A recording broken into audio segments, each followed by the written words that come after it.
there's no place like home for the holidays. And no matter how far away you roam, if you pine for the sunshine of a friendly gaze, for the holidays you can.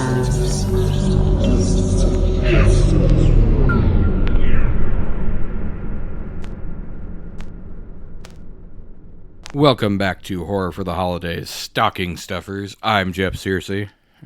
In the middle of drinking some Deathberry Inferno, I'm Jay Logsdon. God, that's spicy. Woo, buddy. He's still enjoying it, folks. It's impressive how spicy it is, but how delicious it is. You know, I would agree. I'm not normally that big of a ghost pepper fan, but it's pretty good. Anyways. Well, yeah, stocking stuffer. Real fast, Jeff, do anything spooky lately? Well, I guess it depends. I saw Weapons, Jay. What'd you think? I liked it. It was good.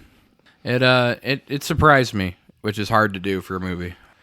I've not seen Weapons. I've not seen Barbarian yet either, so I want to watch Weapons before, or I want to watch Barbarian before I see Weapons, because I've kind of heard there's some connections.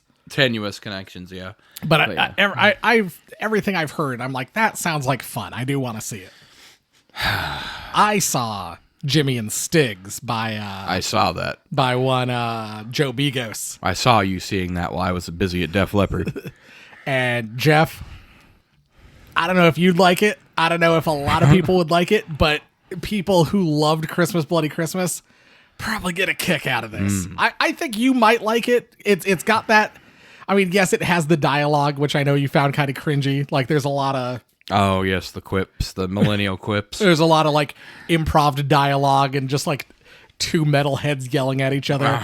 But there is also just some real great, like, practical effects. All the neon-drenched kind of, like, Christmas light kills and, like, practical effects that you loved in Christmas Bloody Christmas. Those are here. But it's also an alien invasion movie, and also there's I'd say there's a little bit of The Thing mixed in. Now I'm intrigued. All kind of filmed in like a bottle episode style with a little, or like it's like a bottle episode. It's all filmed in Joe Begos' apartment, and there are scenes that are kind of found footage POV. So I thought that was really neat. And then there was one other thing. Oh yeah, because it is an Eli Roth movie. Or it's from Eli Roth's production company. We got fake trailers. Awesome. We got one for like the piano killer, which is like someone killing people with like giant grand pianos. I like it. It's like two people having sex, and then you just watch the piano fall on top of them. Why hasn't this been made yet? And don't worry, he like made a Thanksgiving-esque joke that was like coming to theaters in 2047 or something like that. But the other trailer was "Don't go in the house, bitch." Oh yeah, I like that. And it's just like if someone walks it like this, like these kids go up to trick or treat, and like the door opens and then the door closes and you hear the kids screaming, and then it's "Don't go in the house, bitch." And it just kept doing that as a very very evocative of "Don't." Was that the Grindhouse trailer? Yeah. If you're thinking about seeing this movie, Yes, don't. Yes. Why do people hate Eli Roth? I don't know. I don't understand. Like, granted, my favorite Eli Roth movie was Thanksgiving. I wasn't a big Hostel fan. I think a lot of people are like, he's a bit of like a gore hound. He's a little bit of like a torture porn guy. Yeah. I understand like not everybody's going to like his movies, but people act like he's like a bad director. And I'm like, just because you don't like the things that he makes doesn't mean he's a bad director. Not everything is going to be to everybody's taste. Now, the amount of hate I see for Thanksgiving, I'm just like, did we watch the same movie? Sometimes I think we didn't. This is better than most of the Scream movies we've gotten. This is a better Scream movie than some of the Scream movies. I would agree with that, yeah. Especially a couple of the later ones. Yep.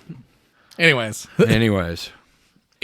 Jay, I've been seeing something that's really been grinding my gears Oh, lately. What's grinding your gears, Jeff? Oh, you want to know what's grinding my gears? Well, you can't All these find the people. droids you're looking for. Oh God, that don't even get me started on that. That'll take a whole episode on its own. That Jay. might be my favorite Family Guy joke ever. Yes. It also shows how recently I've watched Family Guy. That it's like a joke from, I don't know, like 2006. Speaking of Jay, on Fandango, formerly Vudu, you can get all the Family Guy Star Wars movies for $9.99 in a package. I might have want to to do grab that. It's worth it. It's worth it. But no, you know what's been grinding my gears, Jay? What?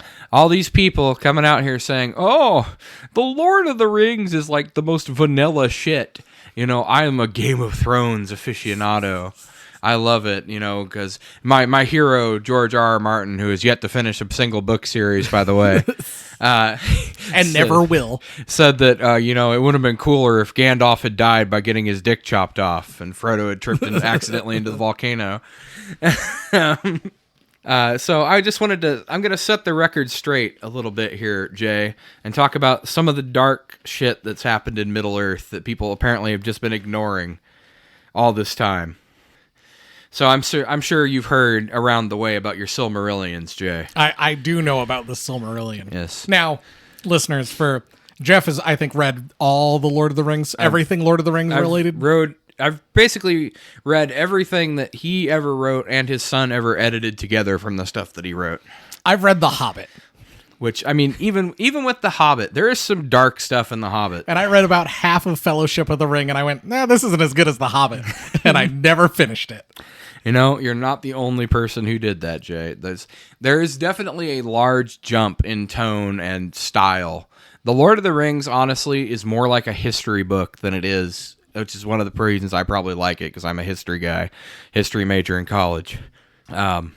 That's probably one of the reasons I have such an affinity for it, is because it is written more like a history book than it is like a novel. But there's a lot of dark stuff in all of them, which I think people just kind of overlook. They try to act like modern fantasy is the first, you know, they do dark stuff now, Jay. It's not the boring old black and white good and evil like it used to be, even though that has never been the case in The Lord of the Rings, Right. but whatever.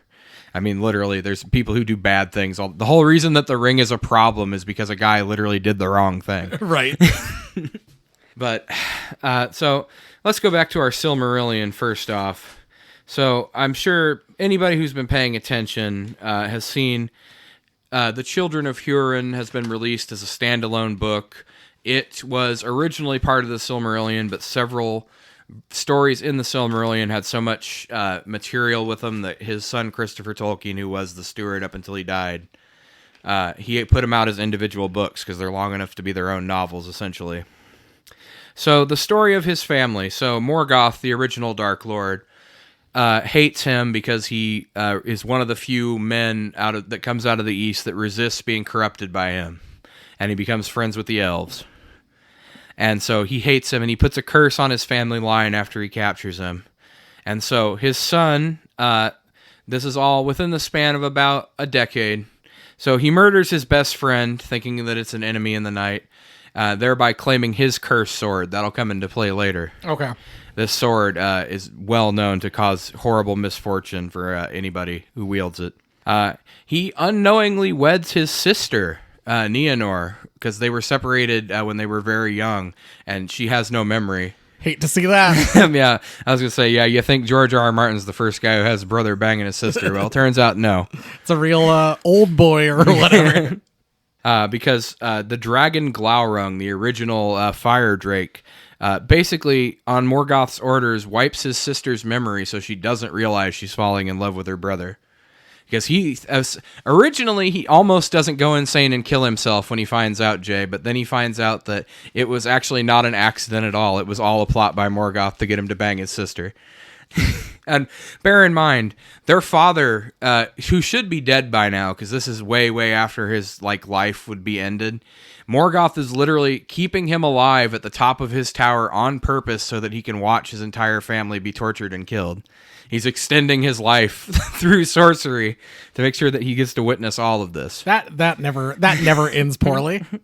Well, for him, it actually does not end poorly because he murders his entire family and then kills him finally, and then stands atop his tower and laughs maniacally. Like our Santas from our recent episode. So yeah, when they find out that they're brother and sister, his sister runs to a cliff and throws herself off, dashing herself on the rocks. And he turns to he draws his sword, and the sword's name is Gurthang, by the way. And he says, "Please kill me because I do not want to be alive anymore. My life is terrible. I feel like I'm under some kind of Morgoth's curse." He doesn't actually say that. I hate when I'm under a Morgoth curse.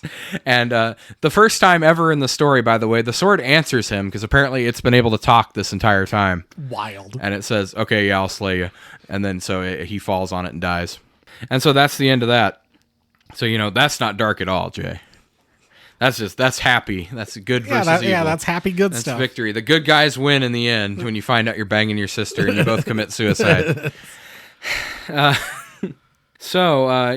that wasn't bad enough, if anybody who's just watched the movies, you think, oh, Frodo destroys the ring and Aragorn's crowned king and everybody goes back and it's just very happy. And Jeff cries because Yes. Aragorn says, "You bow to no Yes, man." so I'm in tears the entire time. Jay has to hand me boxes and boxes of tissues. Yep. You would think that, but no. Turns out, so Saruman is not killed like he is in the movie.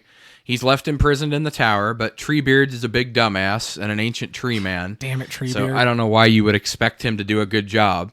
But Saruman, who's well known for convincing people with his magical voice to do what he tells them, gets Treebeard to let him go. Solid. And so he decides to take revenge and go to the Shire where, unbeknownst to the hobbits, so the Sackville Bagginses are briefly referenced. They're like a family that hates Bilbo for living so long and really wants his house. So Lobelia, she is made fun of a lot in the beginning of the story, but she has a pretty amazing redemption arc. But her son starts calling himself the chief and essentially enslaves all the other hobbits with a band of orc ruffians. Jesus! And starts selling off all their possessions and burning down their homes. And he imprisons and tortures his own mother, Lobelia, after she stands up to him and says that what he's doing is terrible. Because it is. And so Saruman comes there, and instead of... Because he was doing all this at the behest of Saruman, who said, I'll set you up as Lord of the Shire if you destroy it, because he hates the Shire, because he hates Gandalf. And he's like, this will really make Gandalf sad if I destroy the Shire. It'll really piss Gandalf off. I love it so much, just pissing him off. If I burn down... What's the name? What's the name of... If I get rid of all the pipe weed in the Shire? Burn a big pipeweed fire. Oh, we're getting lit tonight. So yeah, he thinks he's doing all this to be set up as ruler of the Shire, but when Saruman shows up, he has Grima Wormtongue murder him in his sleep, and then it's later implied when he's mocking his mother when she's finally freed from prison and finds out that her son is dead, she's like weeping at his feet, and he's like, oh yeah, and by the way, I'm pretty sure Grima ate your son. I cannibalized his body. It's hard to say if he's just trying to twist the knife or... if it actually happened. But Song of Ice and Fire was the first thing to have that was the first cannibalism thing in to it. dark things in it, yeah. But yeah, no, he's like, yeah, I'm pretty sure Wormtongue, when I had him murder your son, also ate him because I don't feed him. So there's that little thing, and their entire home is destroyed. And in the book, Galadriel gives Sam some magical soil from the forest of Lothlorien and a seed inside it. And that comes into play later on when they get back because the entire Shire has essentially been burned down. And the party tree that Bilbo's party happens under where they hang the pavilion and everything has been chopped down. And so Sam uses that seed that Galadriel gave him in the Fellowship to grow a new party tree, essentially. Because she saw the future and what would happen to the Shire. Okay. But yeah, no, that's one of the most heartbreaking moments of the book, I would say, when Sam sees the state of that. Also finds out that his dad has been tortured in prison the entire time he was gone. Poor Sam. But yeah, him like weeping over the destroyed Shire, I think is one of the saddest moments in the book. Poor Sean Astin. But yes, nothing bad ever happens in The Lord of the Rings, Jay. Good always wins. But let's go back to the elves. Elrond, he talks a lot of shit about Isildur not destroying the ring, right? And how he's a total bitch for not just tossing it in the fire when he told him. Well, the Silmarillion is about 3 magical jewels. The central story is about a smith named Feanor, who's the greatest elf that ever lived. He forged 3 magical jewels. Morgoth steals them because he wants them, and he knows it'll piss off the elves. And so Feanor, against the advice of literal, like, angels, essentially, says, no, I'm swearing vengeance on this asshole, and I'm going after him. And they're like, no, that's a really bad idea. Yeah, it's a real one of those. And so he goes to the Havens where the because he's a Noldor elf. There's different kinds of elves. He goes to the Havens where they're building ships, Jay. And they're like, no, the Valar, who are essentially demigods or whatever, said, no, you shouldn't go after him. We're not giving you our ships. And so he's like, oh, you're not giving me the ships? Fine, I'm going to murder all of you. And he slaughters 2,000 of his own kindred there and steals their ships. And that's what's known as the kinslaying and why the Noldor are banned from Valinor for a very long time. Because they spilled blood on the sacred land and murdered their own kinsmen for no reason. But, nobody does anything bad, Jay, in Lord of the Rings. Yeah. Even though Feanor is essentially supposed to be the hero of the Silmarillion, and he's running around doing shit like that. Oh, you won't give me what I want? Well, then I'll just kill all of you. And man, I'm sure A Song of Ice and Fire didn't have anything about like not killing kin or anything like that. Oh, and you want to know something interesting, Jay? You think, oh well, he probably murdered warriors, but no. He ordered that the women be rowed down as they attempted to flee into the surf, and he hung the children from the prows of the ships to cease resistance from the remaining warriors. Real hero. Yeah. This is the good guy from the Silmarillion. I'd hate to see what this Morgoth guy is up to. And of course, we all know one of the saddest stories is Gollum. He even in the Two Towers, there's a point where you even think he might have redemption before he gets roughed up by the men of Gondor and goes back to being super evil. But, Gollum's whole it's like you're just out fishing one day and you get ensnared into something that you had absolutely no part in making, never asked for, and it consumes your entire life. You've lived so long at this point that everyone you've ever known has been dead for about 500 years. And you feel a gnawing hunger in your body that won't let you die until you retrieve something that you can never retrieve. And for your trouble looking for it, you get captured by Sauron, personally tortured by him, which is when you are 100% confirmed in the Two Towers that Sauron actually does have a physical form and is not just a big eye. Because he's personally in the room torturing Gollum, and he says he only has 4 fingers on his right hand because he can't regrow the finger that the ring was cut off of. Yep. And so he gets tortured, and I'm sure that's nothing, Jay. Yeah, that's not bad. No. An innocent man being roped into something by a horrible corrupting influence and tortured and tormented and turned into like a weird frogman kind of. Essentially, and that just proves how, because any human who bore a ring of power that long turns into a ring wraith like the Black Riders. But Gollum had the most powerful ring for 500 years and was still in a physical form. That tells you how tough hobbits are. Which is another thing that really, you think, the hobbits, they don't fight back, they don't do anything, they're peaceful people. Well, no, actually, they lead the reclamation of the Shire at the end, proving that they have grown on their adventure, and Grima Wormtongue does murder Saruman at that point, finally in the Shire.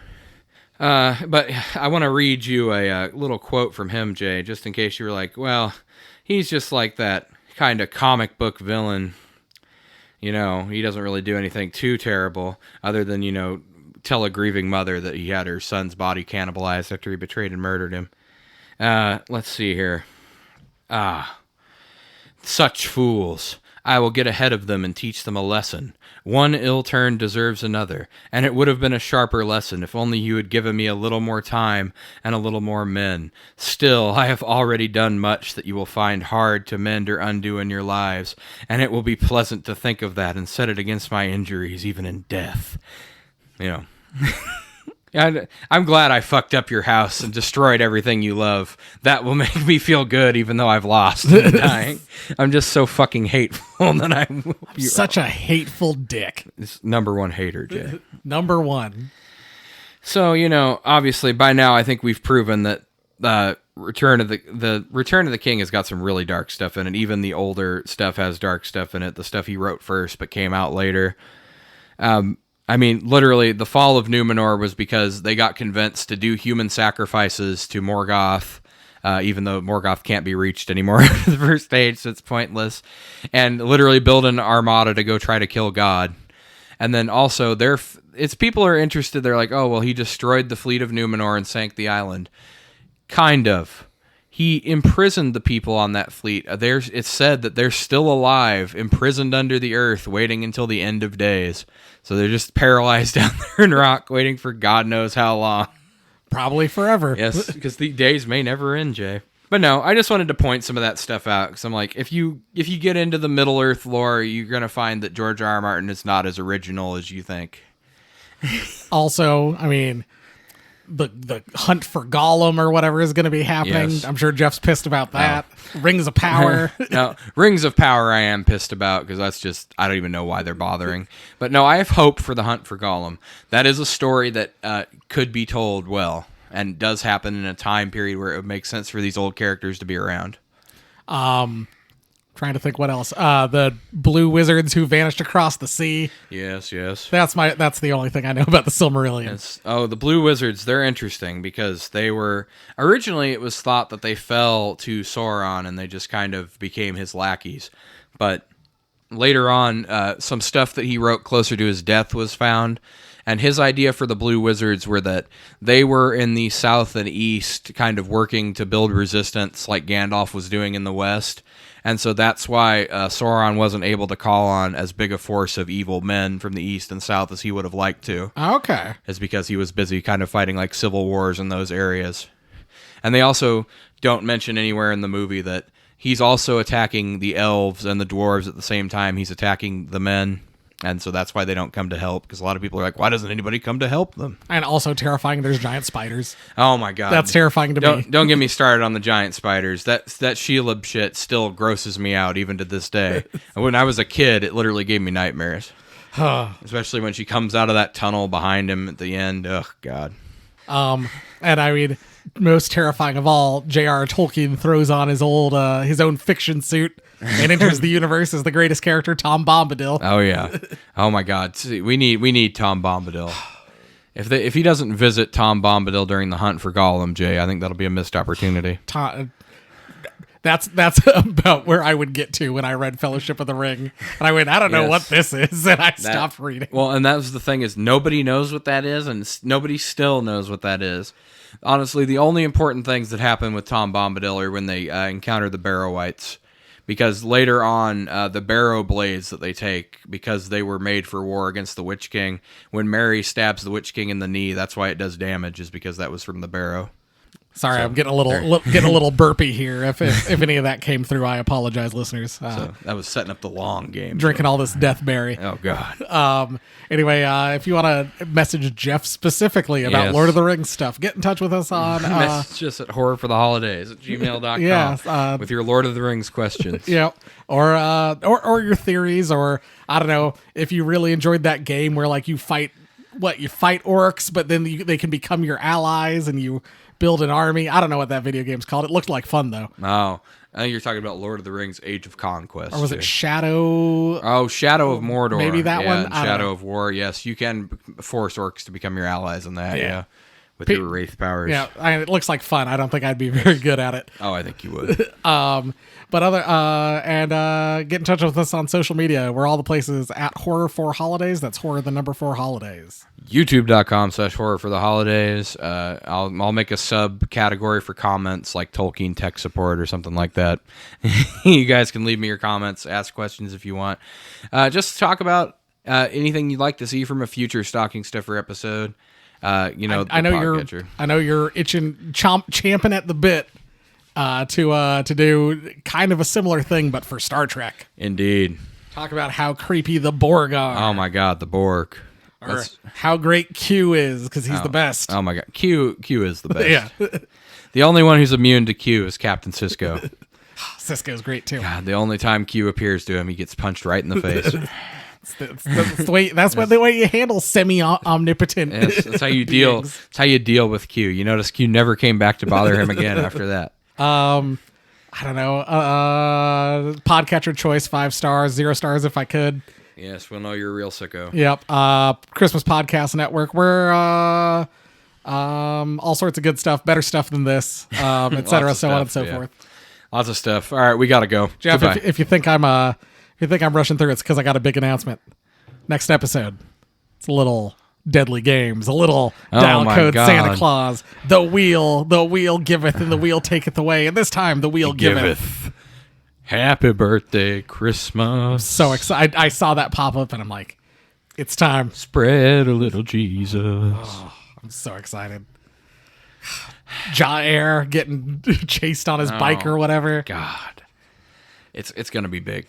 I'm looking forward to that. Yeah. So yeah, listener, next week, Deadly Games. Indeed. Not that one, but dial code Santa Claus also, and also maybe Game Over too. Sure, why not? We'll give it all the titles. Yeah. Hell's yeah. All right. Thanks for listening. Bye. Goodbye.